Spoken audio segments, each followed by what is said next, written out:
Maya Thorne adjusted the strap of her designer backpack as she stepped into the softly lit sanctuary of JFK's first-class lounge. The air smelled like warm leather, fresh espresso, and something faintly floral, expensive, curated, as if even the scent had a dress code. Around her, men in tailored navy suits murmured into Bluetooth headsets, and women with glossy hair the color of old money sipped champagne without looking up from their tablets. Jordan, walking beside her twin sister, took it all in quietly. She clutched a worn paperback on particle physics like a shield, eyes darting from one corner of the lounge to the next. The plush chairs, the glass walls overlooking the tarmac, the hum of whispered conversations, it all felt surreal. "Okay, this is insane," Maya whispered, nudging Jordan with her elbow. "Free macarons, free cappuccinos. I could live here." Jordan offered a half smile. "You say that now. Wait until they ask for our boarding passes again." Maya raised an eyebrow, but didn't answer.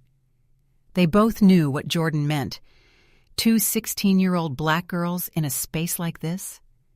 People always noticed, always wondered. Their presence in places like this made others pause, sometimes subtly, sometimes not. They rolled their matching carry-ons to a corner table by the window. Outside, the setting sun was casting long shadows across the tarmac. A massive Boeing 777 stood parked at the gate, its silver body gleaming under the last golden light of the day. That was their flight, Apex 112 to Heathrow. Destination, London. Purpose, the International Youth Science and Engineering Symposium. Their project, an innovative, cost-effective water purification system, had already won national acclaim. This was the final stop, the global stage. Their father, Marcus Thorne, had planned to accompany them. But as CEO of Helios Logistics, emergencies didn't wait for perfect timing.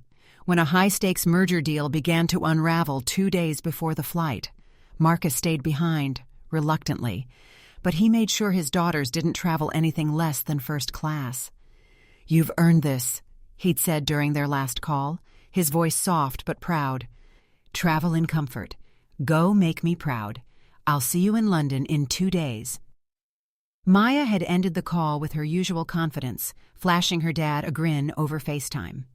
Jordan had simply nodded, but her father caught the quiet flicker of anxiety in her eyes.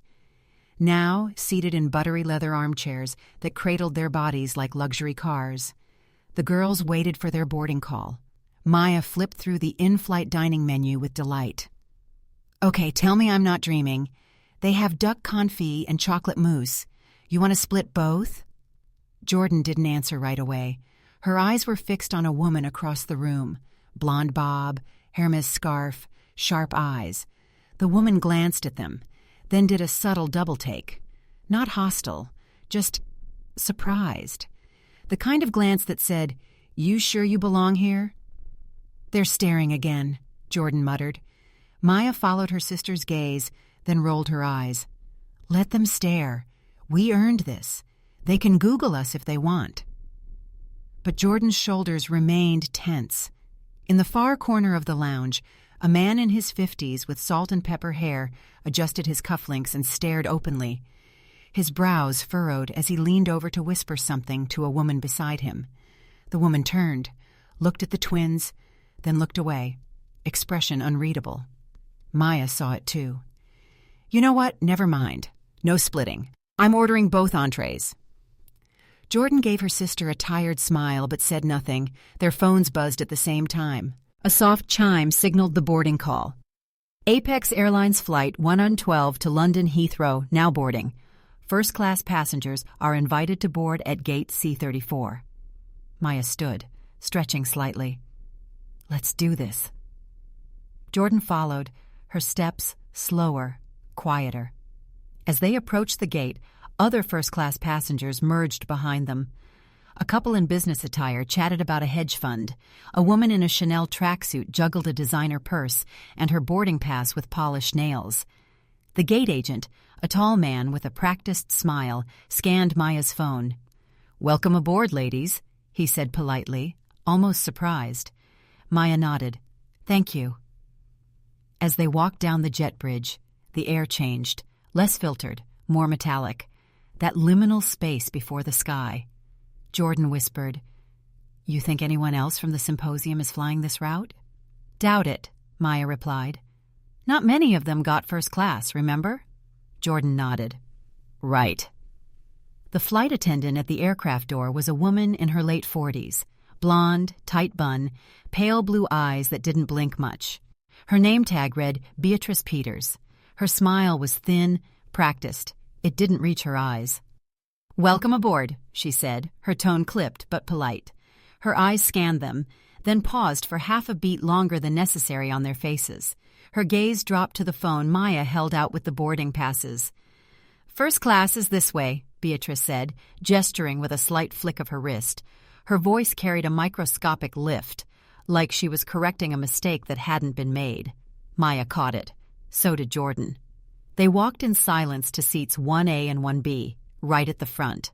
The pods were spacious. Beige leather, polished chrome, built-in screens, crisp white blankets folded neatly. A bottle of Evian perched on each armrest like a crown. Maya sank into her seat with a satisfied sigh. "Okay, this is wild. Like, actually wild." Jordan adjusted her book and glanced behind them. Beatrice stood by the galley, speaking to another attendant. Her voice was low, her posture tight. Then, as if sensing Jordan's gaze, she turned slightly, just enough to flash a brief, cold glance their way. Maya didn't notice. She was already adjusting her seat controls, grinning like a kid with a new gadget. Jordan, however, clutched her book tighter. A friendly young flight attendant, Liam, appeared beside them moments later. "Good evening, ladies. Can I get you anything before takeoff? Juice, water, champagne?" Maya lit up. "Orange juice, please." Jordan offered a quiet, "Just water, thank you." Liam smiled and turned toward the galley. Beatrice intercepted him before he took 3 steps. Her body blocked his movement. Jordan couldn't hear the words, but the posture was unmistakable, dismissive. Liam glanced back toward the girls. His face tightened with something like regret. Then he walked away, empty-handed. Maya frowned slightly. "That's weird." Jordan's eyes didn't leave Beatrice. "She didn't want him to serve us." Maya turned in her seat. "No way." "Way," Jordan said softly. "Let's just wait and see." The engines began to hum faintly. The cabin lights dimmed a little. An automated voice reminded passengers to prepare for departure. And yet, the energy in seat 1A and 1B had shifted entirely. Jordan closed her book. Maya crossed her arms. Outside the window, the sun had dipped below the horizon. Inside, the cabin was quiet. But in Maya's chest, something was beginning to rise. A feeling that had nothing to do with flying. It was the kind of silence that came just before a storm. Maya leaned back in her seat, trying to shake the unsettled feeling in her gut. "Maybe I'm overthinking," she murmured to herself. "Maybe she's just tired or cranky." Jordan turned toward her. "No, you're not imagining it." That was the thing about having a twin. You didn't have to explain much. Jordan had seen the same pause, the same flicker of doubt on Beatrice's face when they showed their passes. She had felt the invisible wall, the same one they had run into in private schools, competitions, restaurants. A kind of quiet calculation people did when they saw 2 black girls where they didn't expect them. Maya looked toward the galley again. Liam was back there, preparing drinks for other passengers. One man in 2D was already swirling a whiskey, ice clinking against glass. "Guess orange juice is only for platinum members," she said with a tight smile.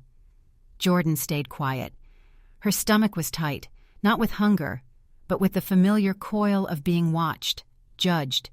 They had been in this situation before, but never this high up, never this exclusive, and that made it worse. A chime sounded overhead, and Beatrice reappeared with the poise of someone auditioning for a customer service brochure. "We're slightly delayed on pre-flight checks," she announced to no one in particular, but she looked right at Maya when she spoke. "We'll begin beverage service once we're in the air." Maya opened her mouth, then closed it. Jordan placed a gentle hand on her arm. "Let it go," Jordan said under her breath. "Just for now." Maya sighed. nodding slightly. But her eyes were still on Beatrice, who had turned away, already laughing politely with another passenger, a woman in a Chanel tracksuit, seated across the aisle. Jordan noticed the glance that passed between the two women. It wasn't overt, but it was real, like they shared a secret about who belonged here and who didn't. Maya pulled the blanket over her lap and immediately recoiled. Ugh, this has a stain on it. Jordan looked over. It was barely visible, a faint smudge in one corner, like someone had touched it with fingers that weren't quite clean. "Do I say something?" Maya asked. Jordan hesitated. "You can. Just don't expect much." Maya hit the call button. Beatrice returned, her face frozen in its practiced expression. "Yes, Miss Thorne?" "This blanket has a mark on it," Maya said politely. "Could I get a different one?" Beatrice picked up the blanket and examined the smudge as if Maya had accused her of a crime. "The blankets are sanitized and sealed before boarding," she replied coolly. "We don't have an unlimited supply." She folded it neatly and placed it back on Maya's ottoman. "You'll have to make do." Maya stared at her, mouth slightly open. "Make do?" Beatrice didn't answer. She turned on her heel and walked away. Jordan sat up straighter. Did she really just say that? Maya's eyes burned. Oh, she did. The engines began to rumble louder now. Outside, the plane was pulling slowly away from the gate. They were taxiing. Jordan's heart pounded. "We're moving." Maya didn't respond. She stared ahead, jaw clenched. "We should just get through the flight," Jordan whispered. 7 hours. We can handle it. Maya shook her head slowly. "No," she said. "This isn't about juice, or blankets, or being uncomfortable." She turned and looked her sister in the eyes. "This is about how they see us, and how they're trying to make sure everyone else sees us too." Jordan looked away. She didn't disagree. Up the aisle, Beatrice was offering champagne refills, smiling warmly at other passengers. It was a performance. Maya leaned back, eyes on the ceiling. "She's telling this whole cabin, without saying a word, that we don't belong here." Jordan swallowed hard. The safety demonstration began playing on their screens. Cheerful animations, smiling avatars, showing how to fasten seatbelts and use oxygen masks. It was jarringly upbeat. A cartoon overlay on top of something heavy and sharp, building in the space around them. Then, with a soft click, Maya unbuckled her seatbelt and stood up. Jordan grabbed her wrist. "Maya!" But Beatrice was already there. "Miss, you need to be seated with your seatbelt fastened for takeoff," she said sharply. "I will," Maya replied evenly, "as soon as you explain why we're the only ones in this cabin being ignored."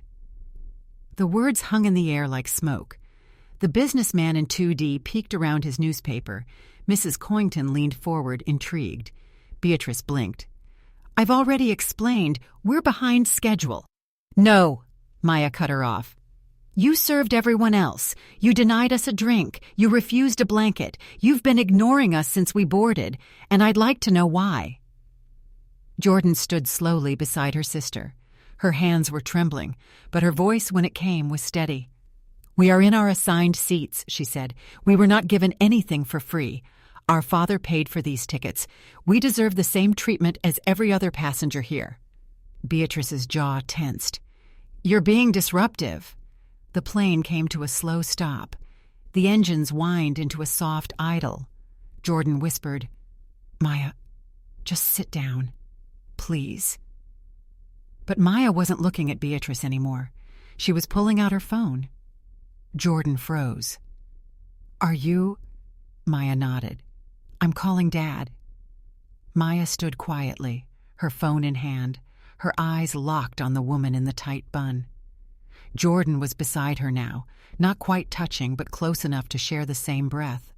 Around them, the first-class cabin seemed suspended in time. The overhead lights dimmed slightly, casting soft glows across leather seats and polished champagne glasses. The usual hum of polite conversation had faded into silence. Beatrice's voice broke the stillness, sharp and unforgiving. "You are delaying our departure," she said, her smile gone, replaced by the clipped tone of someone used to being obeyed without question. "Please take your seat." "I asked a question," Maya replied calmly. "We've been nothing but polite, and we've been ignored. I'd like to understand why." Beatrice opened her mouth, but before she could speak, Mrs. Coington chimed in, her voice heavy with disdain. "Oh, for heaven's sake," she sighed, dramatically loud. "The entitlement of children these days. If you can't afford the ticket, you shouldn't be here. Perhaps you've wandered into the wrong cabin." She said it with a casual smirk, sipping from her champagne flute like the moment was an amusing interlude in her otherwise perfect day. Maya didn't flinch, but Jordan did. It wasn't the words, it was the tone, that syrupy condescension, that smug certainty that they did not belong. Jordan took a deep breath and spoke, her voice quiet but unwavering. "We're in our assigned seats, and our father paid for them. We're not asking for anything extra, just the same treatment as everyone else." Beatrice narrowed her eyes.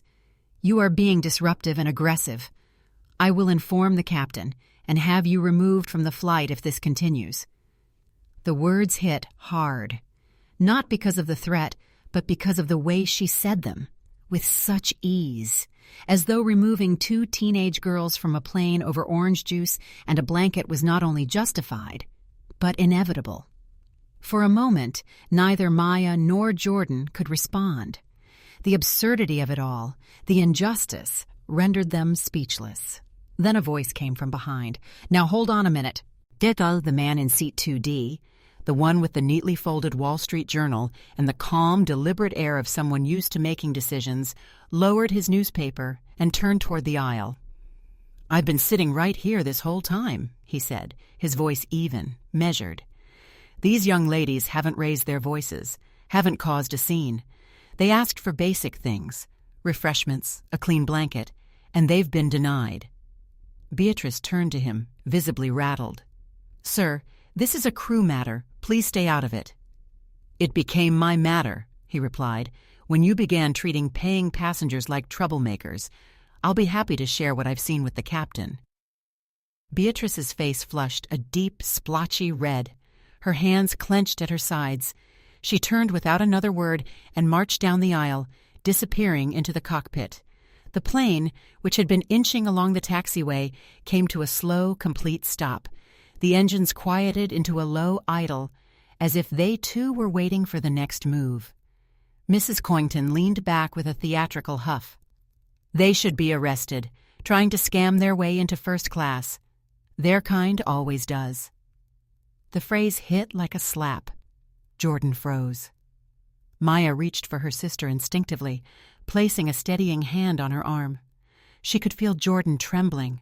All their lives, they had been taught to work twice as hard, to speak twice as politely, to excel quietly, just to be treated equally.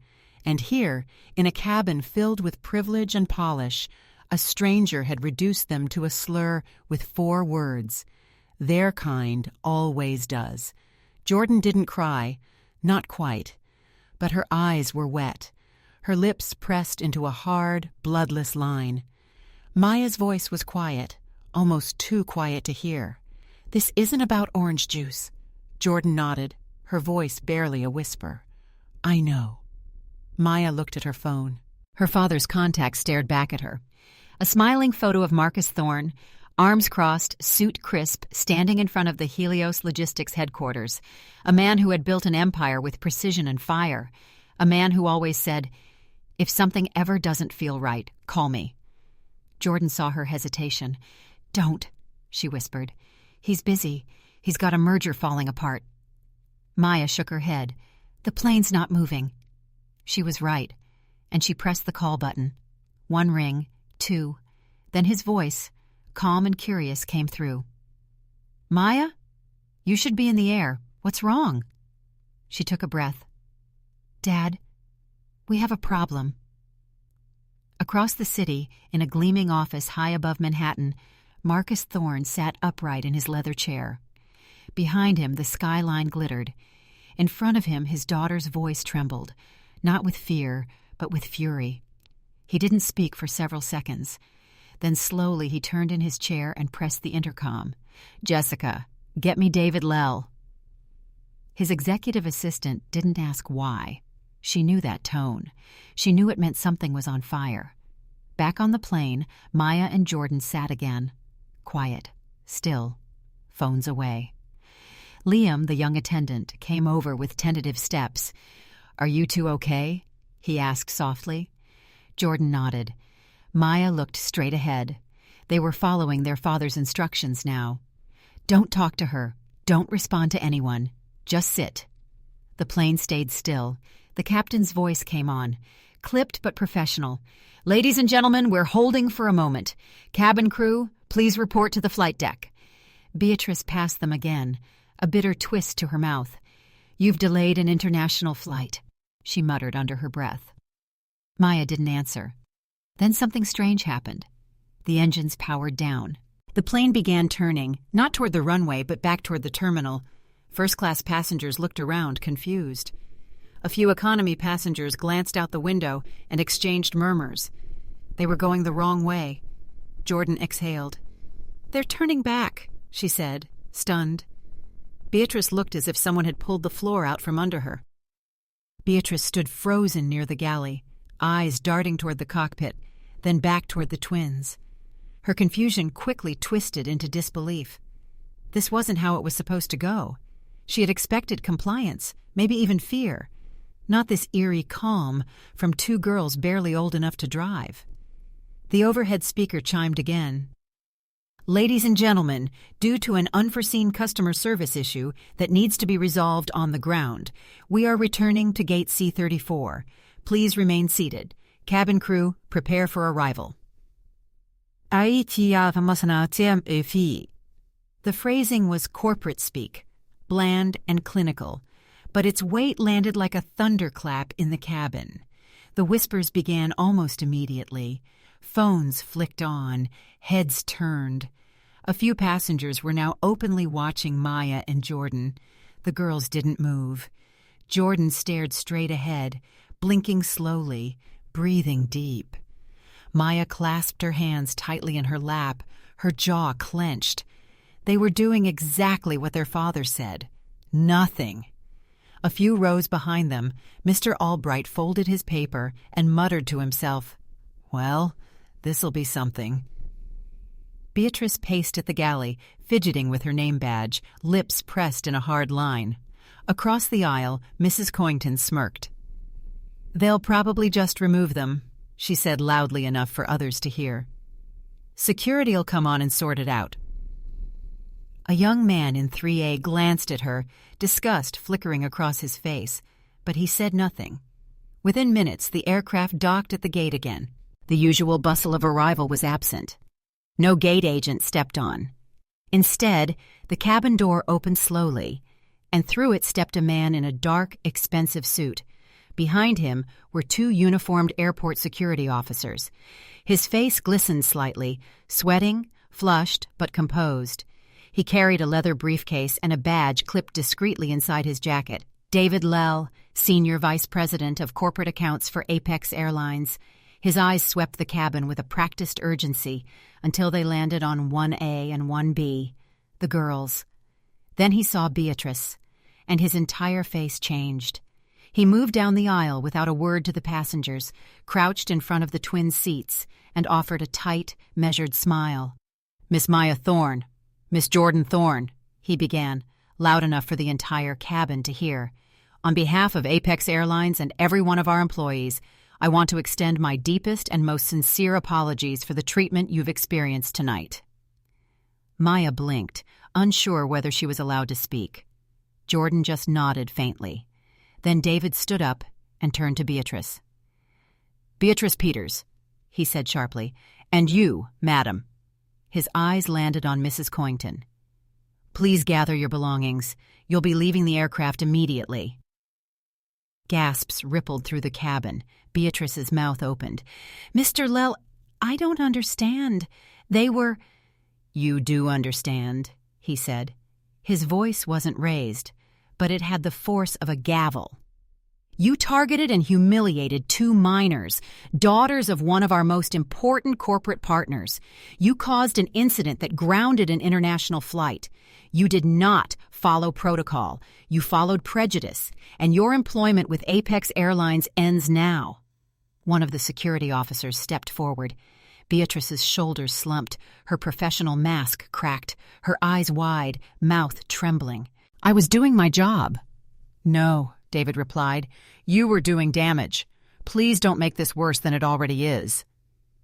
Beatrice turned slowly and pulled her crew bag from the overhead. Her hands shook as she zipped it closed. The bun on her head had loosened slightly, a stray strand of hair hanging like a flag of surrender. Mrs. Coington stood as well, sputtering. "You can't be serious.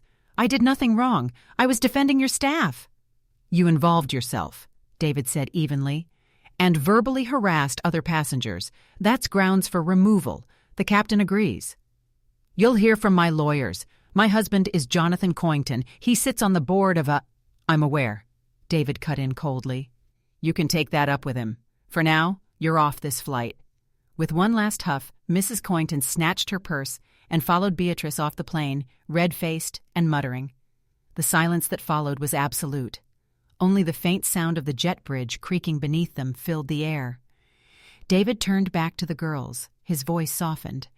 "The captain will speak with you shortly, and we'll do everything we can to make the rest of your journey more comfortable." Liam, the kind young attendant, reappeared with a tray. "Orange juice?" he offered gently. Maya let out a breath she didn't realize she was holding. Jordan gave the tiniest smile. "Yes, please," Maya said, her voice hoarse. "And a clean blanket," Liam added. "We'll get you 2 of the softest ones we've got. And some chocolates. On me." Jordan gave him a grateful nod. The atmosphere in the cabin began to shift. Other passengers who had been silent started to relax again. Some even smiled sheepishly at the girls. No one said anything aloud, but the air had changed. Justice had just happened. Quiet, swift, and undeniable. And for the first time since they boarded, Maya and Jordan allowed themselves to breathe. Back in Manhattan, in a glass tower overlooking the skyline, Marcus Thorne had just ended a high-stakes call with a European shipping partner. It was late, past 9 p.m., but Marcus never clocked out. Logistics never slept, and neither did responsibility. When his phone rang and Maya's name lit up the screen, he smiled instinctively. But something about the timing, it was the middle of her flight's taxi, made his brow tighten. He answered instantly. "Maya, honey, what's wrong? You should be taking off." "Dad," she said, steady but tense, "we have a problem." Marcus didn't hesitate. His executive instincts kicked in. "Are you safe?" "We're okay, but something happened. It's the flight crew, the attendant. She's been targeting us. Refused drinks, blankets. She's been hostile, and now she's threatening to have us removed. Another passenger said something. Racist." Marcus's jaw clenched so tightly his molars ground together. "I need you both to listen to me very carefully," he said, voice dropping into a tone that made boardrooms fall silent. "Don't say another word to anyone. Sit quietly. Do not engage. I'll handle it." "Yes, Dad," both girls echoed. Marcus hit the intercom. "Jessica!" His assistant responded immediately, recognizing the urgency in his voice. "Get me David Lell, now!" Within 60 seconds, the line blinked. "David Lell on line 2. Marcus didn't even greet him. "David, it's Marcus Thorne. I want to know why your flight crew on Apex 112 from JFK to Heathrow is attempting to eject my daughters." David, jovial by nature, sounded stunned. "Marcus, what? That can't be right." "They're in 1A and 1B, Maya and Jordan Thorne. They're minors, first-class passengers. They were harassed, denied service, and now threatened with removal. Your flight attendant, Beatrice Peters, has been discriminatory and hostile. Another passenger used a racial slur, and your captain's been fed one side of the story." David fell silent. Marcus continued, his voice deadly calm. "I want that plane turned around. I don't care if it's pushed back. I don't care if it's halfway to the runway. Turn it around." "Marcus," David tried to stall. "The logistics, the delay." "We move billions in freight through Apex, David. I can move that to Delta Freight or Airlux tomorrow. We do this because your airline promises premium service. Premium service does not include racial profiling. If your crew cannot offer decency to my daughters, then you don't deserve my business." David was quiet, but Marcus could hear the panic. "Consider it done. I'm calling JFK Ops now. I'll be at the gate in person." "Good. Don't apologize to me. Apologize to my daughters." Marcus clicked off and returned to the line with Maya. "Girls, you still there?" "We're here, Dad," Maya said. Her voice was more confident now, like his steadiness had anchored her. "Okay, just wait." Back on the plane, Beatrice emerged from the cockpit, a triumphant gleam in her eyes. "The captain agrees," she announced to the cabin. "We are reviewing the behavior of certain disruptive passengers." Mrs. Coington gave a small clap. "Bravo," she said, sipping champagne. But then the engines changed pitch, not revving up, but slowing. The plane rolled backward slowly, not toward the runway, but back toward the terminal. Confusion spread like wildfire. A murmur rolled through economy. "Are we going back? Did someone have a medical emergency?" Beatrice froze. This wasn't right. Then came the intercom. "Ladies and gentlemen, this is your captain speaking. Due to an unforeseen customer service issue, we are returning to gate C34. We'll provide more details shortly." Beatrice's smile melted. She turned sharply toward the cockpit, then back to Maya and Jordan. The twins were seated quietly, phones tucked away, gazes forward. But something in their stillness, composed, controlled, was terrifying. Beatrice knew then she wasn't in control anymore. At JFK, the jet bridge docked again. The door opened to reveal David Lell, his face pale, his shirt damp under his blazer. He was flanked by airport security and the head of JFK ground operations. David's eyes scanned the cabin and locked on the twins. He walked straight toward them, crouched, and delivered his apology with precise, clear diction, loud enough for every passenger in first class to hear. Then he stood, turned, and addressed Beatrice and Mrs. Coington. "Gather your belongings. You'll be leaving the aircraft now." The fallout began immediately. Marcus didn't hang up. He stayed on the line with Maya until David confirmed that the plane was grounded and the situation contained. "I want them treated like royalty," Marcus told him. "They will be. You're fixing this on the ground, but tomorrow we'll be having a different conversation, David." "I understand." Marcus ended the call and sat back, hands still trembling slightly, heart pounding in his chest, not with fear anymore, with fury, the kind only a father could understand. He looked at the framed photo on his desk, his daughters at age 10, grinning with missing front teeth, holding a baking soda volcano. He had surrounded them with every advantage, schools, mentors, security. But nothing had prepared him for this. And now, he would make damn sure the world never forgot this lesson. The walk down the jet bridge felt longer than it should have. Beatrice Peters kept her eyes locked on the floor. Her perfectly polished heels clicked on the linoleum with a rhythm that betrayed her trembling. Behind her, Charlotte Coington huffed indignantly, still murmuring to herself about lawsuits and connections.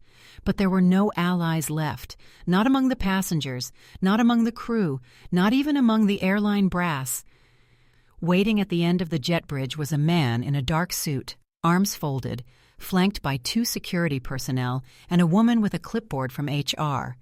No one said a word. The silence was surgical. "This way," the woman said. Beatrice followed numbly. Inside a sterile conference room with fluorescent lighting that made everything look worse, Beatrice was told to sit. No smiles, no coffee, no sympathy. "We've received a formal complaint from a VIP client and a corroborating witness," the HR woman began. "You are being placed on immediate unpaid leave pending an investigation." I was under pressure," Beatrice said, her voice cracking. "We're short-staffed. There were misunderstandings. You made judgments based on age and appearance," the HR rep said flatly. "You denied service, escalated a situation, and lied to the captain." Beatrice opened her mouth to argue, but the woman slid a paper across the table. "Here's your termination form. You can sign it now or later. Your final check will be mailed. Your ID badge, please." Her hand trembled as she unclipped the badge. The sting wasn't just professional. It was personal. 25 years. Gone. Just like that. By the time Apex 1 and 12 was over the Atlantic, Beatrice Peters was no longer a flight attendant. She stood on the curb outside JFK with a cardboard box containing hand lotion, a tattered flight log, and a single broken pen. Back in Manhattan, Charlotte Coington exploded into her penthouse, slamming her Hermes handbag onto the marble kitchen island. Her husband, Jonathan Coington, was on a call. He muted it the second he saw her face. "You won't believe what just happened," she shouted. "That airline humiliated me. Removed me from a plane like some criminal." Jonathan stared at her. "What did you do?" "I stood up for a flight attendant who was being harassed by two entitled girls. They turned the whole plane around, and now some executive thinks he can just—" "Charlotte," Jonathan interrupted, his voice dropping low. "What airline?" "Apex. Why?" He closed his eyes. "You didn't say anything to the girls, did you?" She scoffed. "Of course I did. I told them they didn't belong in first class. One of them was being disruptive, probably trying to get a free flight." Jonathan's face paled. He reached for his phone, dialing rapidly. "What are you doing?" "Trying to salvage my career," he snapped. 10 minutes later, Jonathan reappeared in the kitchen. His face was stone. "That girl you harassed? Maya Thorne, daughter of Marcus Thorne. So?" "Marcus Thorne is CEO of Helios Logistics, the man I'm supposed to be in a merger meeting with next week, the man who controls a chunk of the Amazon drone contract we've been trying to land for 2 years. And you just called his daughters entitled and told them they didn't belong?" Charlotte's expression faltered. "I didn't know—" "Exactly," he growled. "You didn't know, because you never ask, you never think, you just assume. And now, every board member has heard about it. You've made me radioactive." She tried to protest, but Jonathan was already walking away. By morning, the merger deal was dead. Helios locked in the Amazon contract a month later. And Charlotte? She became an outcast. Social invitations dried up. Former friends ghosted her. Her Instagram comments turned off. One by one, she was blocked, unfollowed, and forgotten. 6 months later, Jonathan moved out. The divorce papers arrived by courier, unceremoniously delivered to her Boca Raton condo. She sat on her lanai, watching retirees play golf, clutching a glass of white wine at 10 a.m., scrolling through old photos of her former life. The Hamptons, Gustad, the Met Gala. Now she was just Charlotte, alone. Meanwhile, across the city, Marcus Thorne was in his office, overlooking the skyline. He wasn't celebrating, he was planning. The Thorne Apex Initiative for Inclusive Service had launched, a full-scale retraining of airline staff, customer complaint tracking, internal audits, real accountability. The numbers were already changing, complaints down, satisfaction up. But Marcus didn't feel victory, he felt responsibility. He looked at a photo of Maya and Jordan on his desk and whispered, "Never again." He wasn't interested in vengeance. He wanted change. In a cozier setting, in a midtown office far from skyscrapers, Mr. Albright, the quiet man from seat 2D, answered a phone call. "Mr. Albright, this is Marcus Thorne." Albright nearly dropped the phone. "Sir, it was nothing. I just said what I saw." "In a world where most people stay silent, that means everything," Marcus said. "I looked up your company. Sustainable packaging, right? Helios is launching a green logistics arm. I want your team involved." That call turned into a contract. That contract changed Albright's business forever. And in London, Maya and Jordan stood on a stage, accepting the Pinnacle Award for Innovation in front of a cheering crowd. They had just presented their water purification system to an international panel of scientists. The ovation was thunderous. Their father was in the front row, eyes glassy, applauding like his life depended on it. For a moment, everything else, the flight, the humiliation, the slurs, faded. They had turned pain into purpose. Charlotte Coington woke to silence in the massive, sunlit living room of their Boca Raton penthouse. The kind of silence that comes when a life has unraveled. A too-bright morning, hovering in an expensive chair with a phone in her hand that no one ever called anymore. Everything hurt. Not her body, but her pride, her identity, the person she thought she was. Her husband had moved out weeks ago. The divorce papers were signed, but that evening on the plane replayed endlessly in her mind. How she had spoken, how she had believed she was right. Now, she couldn't remember the last time someone had nodded at her without some afterthought of contempt. Her vanity was quieting, her power evaporating, her entire identity unstitched by surveillance, whispers, and disgust. Meanwhile, somewhere else entirely, in a small glass-walled room at a startup incubator, Mr. Albright stared at his computer screen in disbelief. The email had just arrived. "We've reviewed your proposal. We'd like to offer you a major contract from Helios Logistics." He leaned back, blinking. The person who had become a stranger in the boardroom 2 chapters ago, Marcus Thorne, was offering his company respect, partnership, opportunity. Albright closed his eyes. The small act of speaking up. It had grown, blossomed. He would call his team now, and maybe, for the first time in years, they could stop worrying if their small business would survive. Because they would. At the edges of that moment, in the HR office where Beatrice Peters faced her grim reality, life had also shifted, just not for the better. Under harsh fluorescent lighting, the HR administrator handed her a box. Inside were things that used to matter: her ticket stubs, a name badge, an old employee ID, 25 years of work, gone in hours. She left not just a job, but an identity, and a felony she didn't commit.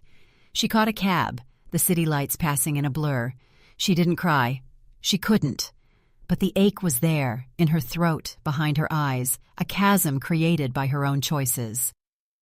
Back in New York, but miles away from their campuses, Marcus sat at his desk, flipping through a stack of metrics. Complaints down 60%, positive feedback trending upward, inclusive service training rolled out across Apex Airlines.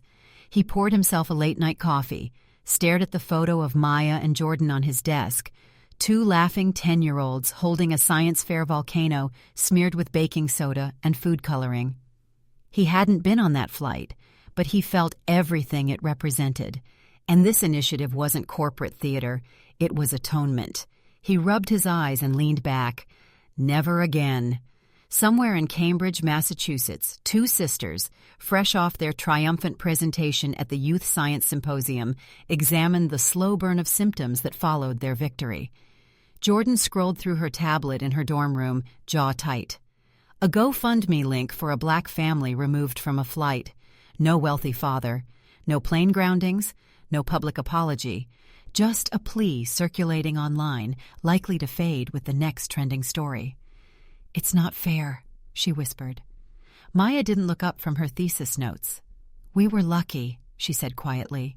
"We were powerful because Dad is. What happens to everyone else?" Jordan swallowed. "That's what I'm working to fix."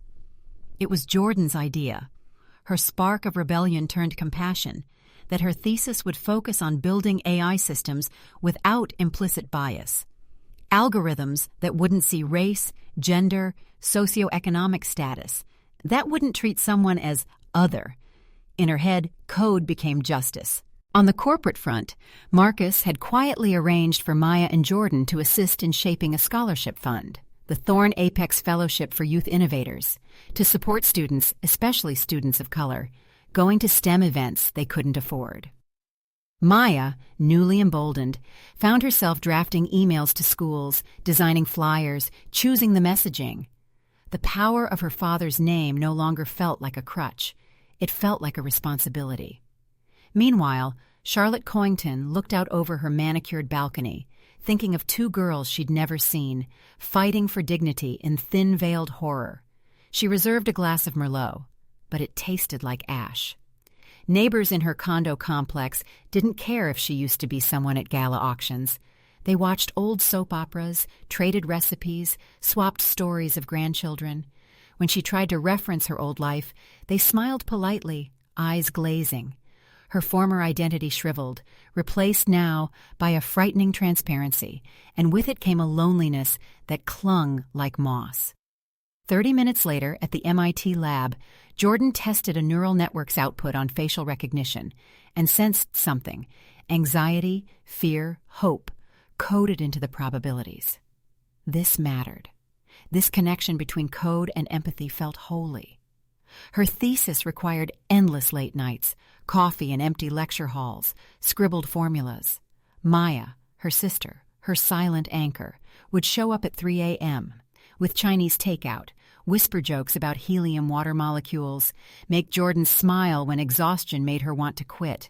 Meanwhile, Marcus, halfway across the world, prepped for a meeting with Apex's board. He'd invited minority advocacy groups to the table. His team was rolling out inclusive service modules, videos, workshops, evaluation metrics. He didn't want to brag. He just wanted the change to be bulletproof. Back in Boca Raton, Charlotte stared out at the unchanging golf greens. And she realized, the world she tried to control, it moved without her permission. And for the first time, power didn't feel good, it felt fragile. And she didn't know who she was without it. In a small conference room on the West Coast, Mr. Albright presented his packaging solution to Helios execs. The deal was in his hands. He thought of Maya and Jordan, of Marcus, of the chance given to him when the world didn't have to notice. He signed the contract with a steady hand. In that moment, with the world spinning around them, two girls, still in their teens, gendered by brilliance, burdened by awareness, immersed in purpose, looked at each other across a crowded room filled with glimmering awards and hopeful faces. They had changed so much, and the echoes of that flight, of that injustice, they lingered, but not in pain anymore, in purpose. Charlotte Coington woke to silence in the massive, sunlit living room of their Boca Raton penthouse, the kind of silence that comes when a life has unraveled. A too-bright morning, hovering in an expensive chair with a phone in her hand that no one ever called anymore. Everything hurt, not her body, but her pride, her identity, the person she thought she was. Her husband had moved out weeks ago. The divorce papers were signed. But that evening on the plane replayed endlessly in her mind, how she had spoken, how she had believed she was right. Now she couldn't remember the last time someone had nodded at her without some afterthought of contempt. Her vanity was quieting, her power evaporating, her entire identity unstitched by surveillance, whispers, and disgust. Meanwhile, somewhere else entirely, in a small glass-walled room at a startup incubator, Mr. Albright stared at his computer screen in disbelief. The email had just arrived. "We've reviewed your proposal. We'd like to offer you a major contract. From Helios Logistics." He leaned back, blinking. The person who had become a stranger in the boardroom 2 chapters ago, Marcus Thorne, was offering his company respect, partnership, opportunity. Albright closed his eyes. The small act of speaking up, it had grown, blossomed. He would call his team now, and maybe, for the first time in years, they could stop worrying if their small business would survive. Because they would. At the edges of that moment, in the HR office where Beatrice Peters faced her grim reality, life had also shifted, just not for the better. Under harsh fluorescent lighting, the HR administrator handed her a box. Inside were things that used to matter: her ticket stubs, a name badge, an old employee ID, 25 years of work, gone in hours. She left not just a job, but an identity, and a felony she didn't commit. She caught a cab, the city lights passing in a blur. She didn't cry. She couldn't. But the ache was there, in her throat, behind her eyes, a chasm created by her own choices. Back in New York, but miles away from their campuses, Marcus sat at his desk, flipping through a stack of metrics. Complaints down 60%, positive feedback trending upward, inclusive service training rolled out across Apex Airlines. He poured himself a late-night coffee, stared at the photo of Maya and Jordan on his desk. Two laughing 10-year-olds holding a science fair volcano smeared with baking soda and food coloring. He hadn't been on that flight, but he felt everything it represented. And this initiative wasn't corporate theater. It was atonement. He rubbed his eyes and leaned back. Never again. Somewhere in Cambridge, Massachusetts, two sisters, fresh off their triumphant presentation at the Youth Science Symposium, examined the slow burn of symptoms that followed their victory. Jordan scrolled through her tablet in her dorm room, jaw tight. A GoFundMe link for a black family removed from a flight. No wealthy father, no plane groundings, no public apology, just a plea circulating online, likely to fade with the next trending story. "It's not fair," she whispered. Maya didn't look up from her thesis notes. "We were lucky," she said quietly.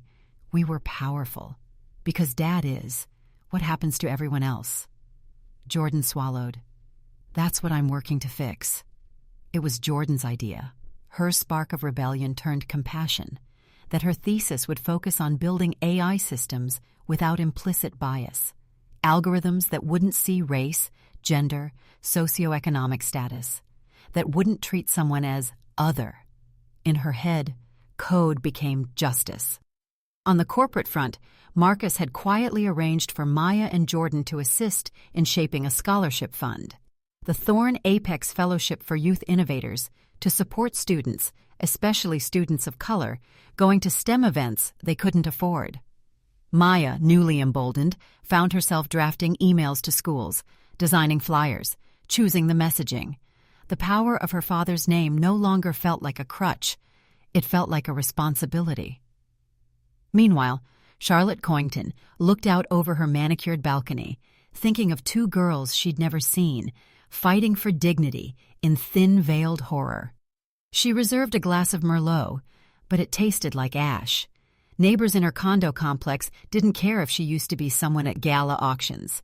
They watched old soap operas, traded recipes, swapped stories of grandchildren.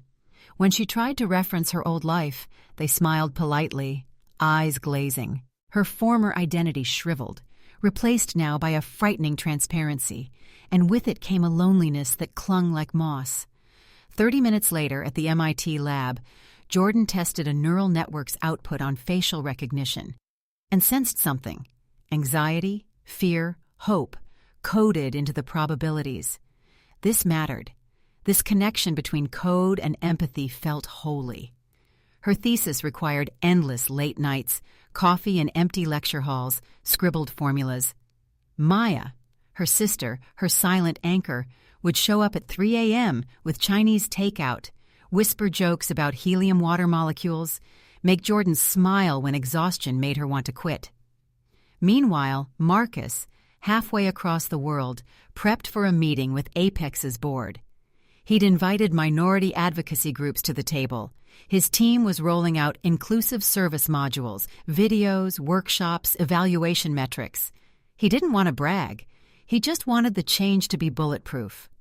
Back in Boca Raton, Charlotte stared out at the unchanging golf greens. And she realized the world she tried to control, it moved without her permission. And for the first time, power didn't feel good. It felt fragile. And she didn't know who she was without it. In a small conference room on the West Coast, Mr. Albright presented his packaging solution to Helios execs. The deal was in his hands. He thought of Maya and Jordan, of Marcus, of the chance given to him when the world didn't have to notice. He signed the contract with a steady hand. In that moment, with the world spinning around them, two girls still in their teens, gendered by brilliance, burdened by awareness, immersed in purpose, looked at each other across a crowded room filled with glimmering awards and hopeful faces. They had changed so much, and the echoes of that flight, of that injustice, they lingered. But not in pain anymore, in purpose. There's a certain quiet that follows a storm, not silence exactly, but something softer. the kind of stillness you feel after something has shifted for good.